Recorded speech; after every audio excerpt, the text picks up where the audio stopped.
Le Premier ministre recadre Atanga NJ et Aïbé Aïssi. Alors que le président Paul Biya est attendu à Yaoundé dans les jours à venir, le Premier ministre Joseph Diangut a convoqué Paul Atanga NJ, ministre de l'administration territoriale, et Henri Aïbé Aïssi, chargé des affaires foncières, pour leur rappeler les règles de la communication officielle, lit-on dans un article publié sur le site de Jeune Afrique ce 17 octobre 2024.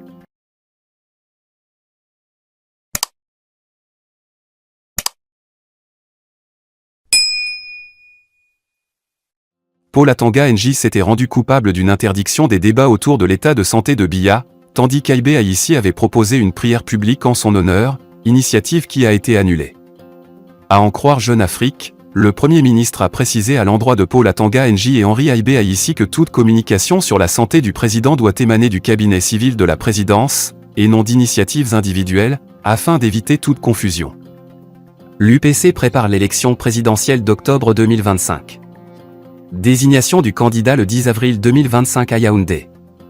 Débat sur le mode de sélection et nom des potentiels candidats. Mobilisation politique palpable à moins d'un an du scrutin. Vers la désignation du candidat pour l'élection présidentielle de 2025, l'Union des populations du Cameroun, parti historique du paysage politique camerounais, se prépare à désigner son candidat pour l'élection présidentielle prévue en octobre 2025. Alors que la possibilité d'une primaire n'est pas exclue, la tendance semble pencher vers une désignation directe afin de maintenir l'unité au sein du parti, souvent marquée par des divisions internes. Négociations intenses pour la désignation du candidat. Selon Michel Eclador Pekoua, directeur du journal Ouest Echo et membre de l'UPC depuis les années 1990, la désignation officielle du candidat aura lieu le 10 avril 2025 à Yaoundé, lors de la célébration du 77e anniversaire du parti. Ce choix s'inscrit dans un contexte de négociations intenses entre les différents leaders de factions de l'UPC. Ces discussions visent à éviter de nouvelles dissensions et se poursuivront lors d'une réunion cruciale à Bafoussam, prévue pour le 15 janvier prochain. Le mode de sélection du candidat reste encore en débat. L'organisation d'une primaire nécessiterait la convocation d'un congrès, un processus complexe pour le parti. En cas de désignation directe, un comité directeur sera chargé d'évaluer les candidatures potentielles. Plusieurs noms sont déjà évoqués, bien que certains poids lourds aient décidé de ne pas se présenter. Robert Bapoulipo, ancien député, a choisi de soutenir le Rassemblement démocratique du peuple camerounais, RDPC, comme en 2018. Pierre Balguel-Nkot et Habiba Issa, deux autres figures influentes du parti, ont également pris leur distance, et exprimant désormais leur soutien à la candidature d'Aker Muna, ancien bâtonnier et candidat en 2025. Mobilisation politique à l'approche de la présidentielle à moins d'un an de l'élection présidentielle, la mobilisation est palpable au sein de la classe politique. Le ministre de l'administration territoriale, Paul Atanga NJ, a assuré que le processus électoral se déroulera dans la sérénité. Dans un communiqué publié en mai, il a fermement rejeté les allégations de chaos soulevées par certains acteurs de l'opposition, affirmant que le scrutin se tiendra dans le calme et sans perturbation, tout comme en 2011 et 2018. La désignation du candidat de l'UPC pour l'élection présidentielle de 2025 suscite un vif intérêt au sein de la classe politique camerounaise. Les négociations en cours et les prises de position des différents acteurs laissent entrevoir un processus électoral complexe et crucial pour l'avenir du pays.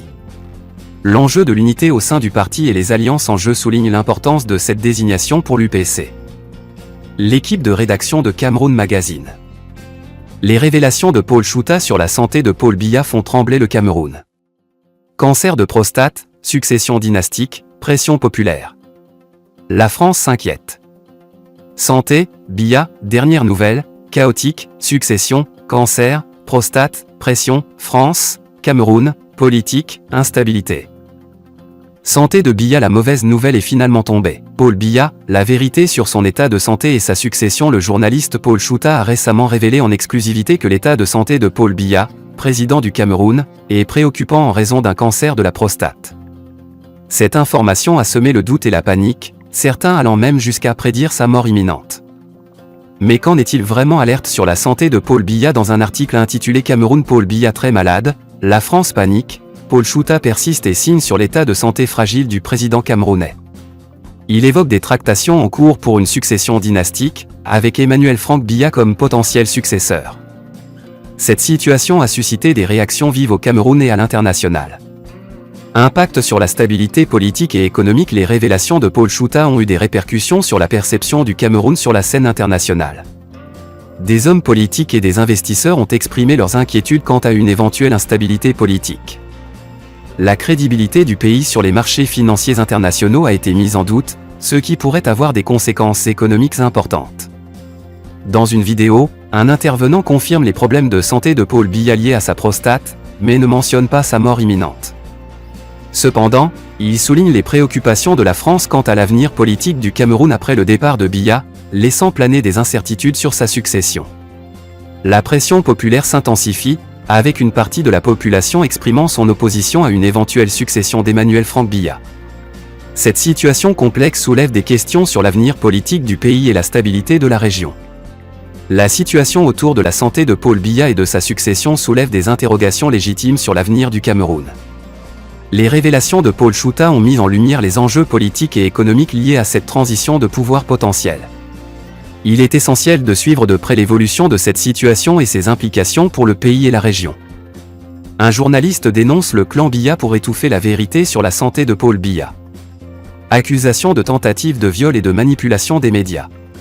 Toutes les hautes instructions ne sont pas celles de Biya, et Eto'o fait tomber les masques. L'état de santé de Paul Biya divise le Cameroun. La santé du président camerounais, Paul Biya, est un sujet de controverse qui divise le pays. Alors que les membres du gouvernement tentent de garder l'affaire privée et loin de l'attention du grand public, des journalistes comme Paul Chouta font tout pour révéler la vérité. Selon Chouta, les absences répétées de Biya à des événements importants sont le signe que sa santé est en déclin, voire qu'il est mourant. Mais ces révélations sont accueillies avec hostilité par le clan Biya, qui tente de le discréditer et de le faire taire. Sur les réseaux sociaux et dans les médias, des attaques personnelles et des insultes fusent à l'encontre de Chouta, le qualifiant de montre ou de nègre de service. Une campagne de dénigrement orchestrée par le pouvoir. Paul Chouta affirme que les attaques contre lui sont le résultat d'une campagne orchestrée par le pouvoir en place à Yaoundé. Il accuse ouvertement des membres du cabinet civil de la présidence de la République, tels que Samuel Mvondo Ayolo, Atangana Manda et Oswald Babok, de comploter contre lui. Selon Chouta, ces individus cherchent à le discréditer pour l'empêcher de poursuivre son travail d'investigation sur l'état de santé de Paul Biya. Malgré les attaques et les pressions, Chouta reste déterminé à faire la lumière sur la situation et à demander des comptes au gouvernement. Un appel à la transparence et à la vérité. Dans un message poignant, Paul Chouta lance un appel à la transparence et à la vérité. Il dénonce le recrutement de journalistes pour propager des mensonges et des diffamations à son encontre, tout en réaffirmant son engagement à informer le public de manière objective et indépendante. Malgré les attaques et les tentatives de déstabilisation, Chouta reste fidèle à sa mission de journaliste et refuse de se laisser intimider. Son message est clair: la vérité doit être révélée, quel qu'en soit le prix. La liberté de la presse et le droit à l'information sont des piliers fondamentaux de toute société démocratique. Le cas de Paul Chouta met en lumière les défis auxquels sont confrontés les journalistes indépendants qui osent défier le pouvoir en place pour révéler la vérité au public. Malgré les pressions et les attaques, Chouta reste un exemple de courage et d'intégrité journalistique. Son combat pour la transparence et la vérité mérite d'être salué et soutenu. L'équipe de rédaction de Cameroun Magazine. Brenda Biya réapparaît sur les réseaux sociaux aux côtés de sa famille à Genève, laissant planer le doute sur l'état de santé de son père Paul Biya.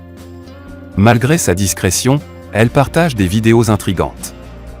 Les Camerounais restent le vin est tiré, Brenda Biya réapparaît sans état d'âme. La fille de Paul Biya, Brenda Biya, refait surface sur les réseaux sociaux après plusieurs semaines sans donner de nouvelles.